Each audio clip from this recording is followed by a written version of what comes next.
celebrating 70 years of coverage you can count on. This is KCBD News Channel 11's Daybreak Today. Now at 6, Lubbock and Friendship ISDs are facing a lawsuit after accusations of civil rights violations. Plus, the federal government is threatening to sue the state of Texas over its floating barrier on the Rio Grande. Why DPS says it will save lives. And gun violence continues across the nation. Statistics show 2023 is shaping up to be one of the deadliest years on record. We have these stories and more just ahead. Good morning. Thanks for starting your day with us. I'm Angie Wynn. Steve Devine is in. Michael Cantu has the day off. But Steve, we are seeing nothing like the temperatures we saw over the weekend during the week, are we? Good morning. That is right. We got a little heat relief, didn't quite make it to the triple digits over the weekend. However, triple digit heat will be returning today with our high temperatures generally ranging from about 100 to 105 degrees with more heat in the days ahead. We'll see those temperatures edging upward just a little bit from day to day. Now our current temperatures after yesterday's high of 99, mid to upper 60s, Plainview, Levelland out towards Clovis. Otherwise our current temperatures are in the 70s with mid-70s showing up at the Lubbock Airport, Snyder Airport, Seminole Airport. Childress right now at 73. And after this warm start, a scorching afternoon. Highs, as mentioned, in the triple digits. Lubbock will get just a little bit above the 100-degree mark late this afternoon, and generally just a light breeze for us with a lot of sunshine. We'll probably see just a little bit of cloud cover from time to time, but mentioned that there is more heat coming up in the days ahead, so I'll be back with that forecast, which will take us through the work week and on into the weekend. All right, the map and I. Matchy. Yes, you are. Things are heating up. All right. Thank you so much, Steve. Topping headlines this morning, Lubbock and Friendship ISDs are facing a lawsuit that accuses both districts of civil rights violations. The lawsuit says black children have been subjected to severe harassment based on their race and religion. This includes racial slurs, bullying, and noises such as whip cracks and monkey sounds as they walk through school. The complaint also says one student called for violence against Jewish people and obtained signatures from other students. The lawsuit says school officials failed to take appropriate action to address the incidents and protect the children despite a zero-tolerance policy. The plaintiffs are seeking an injunction along with compensatory damages. Looking ahead this morning, Lubbock County Commissioners are set to consider a pay raise for county employees and elected officials. The discussion started earlier this month when commissioners decided they wanted to give raises as part of a cost of living adjustment. One concern is how competitive paychecks are, as well as a lack of interest in graduating attorneys. Overall, commissioners say they would like to give a 2% raise to elected officials and 5% to other county employees. Also today, Clint Dunn, the father of murdered Haley Dunn, will hold a news conference on Zoom. Dunn's private investigator will discuss why Sean Adkins was released from jail recently, as well as efforts to put him back behind bars. Haley Dunn was reported missing in 2010 before her remains were found near Lake J.B. Thomas 3 years later. Sean Adkins was arrested in connection with her death, but was released earlier this year because further investigation is needed. The meeting is set to start at 10 this morning. We will keep you updated. On today's Traffic Watch, TxDOT is hoping a new safety measure on the East Loop will help save lives. Here's what you need to know. Starting today, crews will install cable barriers along the median of the East Loop. The barriers are said to absorb impact better than concrete, which can reduce the effect of a crash, sparing a driver's life and reducing damage to a vehicle. The work will stretch from the North Loop, North Loop and I-27 to the South Loop and I-27. It's expected to be complete in the spring of next year.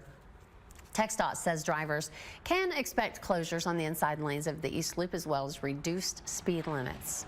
Now to an update out of Gaines County. A Hobbs murder suspect is in jail thanks to help from the Seminole Police Department. Officers were called to the area near Avenue C and 15th Street in Southwest Seminole. This was early Saturday morning. They were told someone was looking inside vehicles. Upon arrival, they found 17-year-old Jose Briones Jr., who was arrested for public intoxication. And then police discovered he had a murder warrant out of Hobbs. He's now in the Gaines County Detention Center.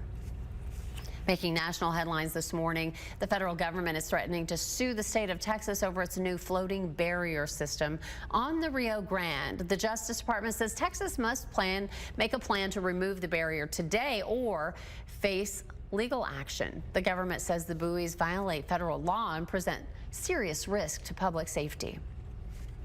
If a court determines that these floating buoys fall within the Rivers and Harbors Act, and they're the kinds of things that the state needed permission from the federal government in order to place, then the state of Texas will likely be forced to remove these buoys.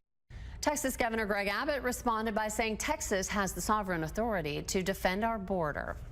Unfortunately, across the nation, gun violence is continuing. There have been more than 400 mass shootings so far this year. This is according to the Gun Violence Archive, more than half of the total from 2022. John Lawrence reports. Police say one person is dead and 4 others are injured after gunfire erupts in Houston early Saturday morning, according to CNN affiliate KTRK. We were out here celebrating a friend's birthday party. The victim who was killed, 21-year-old Autumn Valian. Her mother told KTRK she was about to leave the event when a fight broke out at Margaret Jenkins Park. My daughter came pulling me, telling me, "Mama, let's get away, let's get away." And I'm like, "Come on." And I looked back, my baby was down on the ground, gone. Valian was 5 months pregnant, and her mother said she planned to become a teacher. She's a very sweet girl. She didn't deserve this. She didn't deserve it. In Florida, 5 people were injured from gunfire at a bar in Tampa Sunday morning. Hillsborough County Sheriff Chad Chronister issued a statement that said, quote, "It's disheartening to hear that the lives of so many people were jeopardized because a few people think the way to solve their problems is with violence." These incidents were among the more than 400 mass shootings reported in 2023, according to the Gun Violence Archive. The GVA and CNN define a mass shooting as an incident where at least 4 people are injured or killed, not including the shooter. I'm John Lawrence reporting. Sad that we need to know that definition, right, Steve? Good morning to you. What do you have for us in weather? Good morning. We are looking at more heat. It's going to get a little bit hotter, and we have a number of days of it. Yesterday was hot enough with a high of 99 degrees here in Lubbock, 5 degrees above the average for the time of year, 5 degrees below the record. 1940 is when that was set. I think it was tied back in the 50s on again on the same date. Yesterday, Lubbock picked up at the airport officially 1/100th of an inch of rain. Our total for the year just over 9 inches. Now currently have a clear sky. The airport is 75 degrees, light wind. Dew point remains on the high side there at 50 degrees, somewhat high, so it's still going to be quite humid. You may have noticed that humidity in the area yesterday. Now it's going to get a little bit hotter. 102 degrees here in Lubbock today. 100 to about 105 across the viewing area. Just a little bit of a breeze and a lot of sunshine. So we're still looking at basically heat that will really take a toll on you. So practice that heat safety. Again, stay hydrated, avoid the physical exertion in the heat, especially between 2 and 8 p.m. It's when it's going to be the hottest. Now our breeze will range from about 5 to 15 to occasionally 10 to 20 miles per hour. So a little bit of a breeze today, not windy, and expecting similar conditions. Typically when we have high pressure building over us, which is what's going to bring us the heat, we don't have a lot of wind typically. We also don't have much chance of rain with this high pressure area. Kind of puts a lid on the atmosphere. It's not that there's absolutely no chance, it's just extremely limited. So basically I'm going to keep the 7-day forecast dry through the weekend at this point, with the high temperatures peaking at or a little bit above 100 degrees all the way through Friday, and just a little bit below 100 as we go through the weekend. Angie? We appreciate it, Steve. Thank you. It's 6:08. Still to come on Daybreak today. Ag stakeholders from the area met with one U.S. Senator. What their priorities are in this year's Farm Bill are just ahead. Plus, Twitter is saying goodbye to its iconic bird logo. The reason behind it is coming up. We are so glad to have you with us this morning. It's a Monday, but we're helping you right into it on Daybreak today.